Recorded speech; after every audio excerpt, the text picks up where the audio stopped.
10 நாளுக்கு மேலே ஆகி போச்சுங்க. வீட்டில் ஒரு குடி அரிசி இல்லை, போட்டுக்கு துணிமணி இல்லை, ஒரே கஷ்டங்க. இந்த கஷ்டத்தை அனுபவித்து வாழ்கிறதுக்கு பேசாமல் நீங்கள் வரும்போது அந்த மலைக்கு அடி வரலையே பொன்னாளி செடி இருக்குல்ல, அந்த காயெல்லாம் பிடிங்கிட்டு வாங்க, அரைச்சி குடிச்சு போடலாங்க. இந்த வாழ்க்கையே வேண்டாங்க.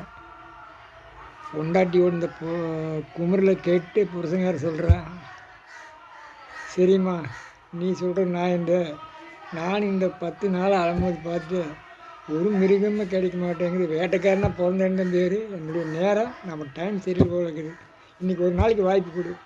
இன்றைக்கி போய் மலைக்கு போகிறேன், வேட்டையாடுற மிருகம் எதுவுமே கிடைக்கல அப்படின்னா நாளைக்கு பொழுதோடு நாம் நீ சொன்னபடி பொன்னாளி கொட்டுக்கு அரைச்சி குடிச்சு 2 பேரும் செத்து போயிடலாம் அப்படின்னு முடிவு பண்ணிட்டாங்க. காலையில் தூங்கி செய்யுமே வேட்டியெல்லாம் நல்லா இழுத்து கட்டிட்டு அம்புலியெல்லாம் எடுத்து தோலில் போட்டு ஒரு முடிவோடு ஒரு வெறித்தனமாக ஒரு வெற்றி வாகை சூடிடுவாங்க நம்பிக்கையோடு போகிற மலைக்கு. இதன் தொடர்ச்சி நாளை வரும்.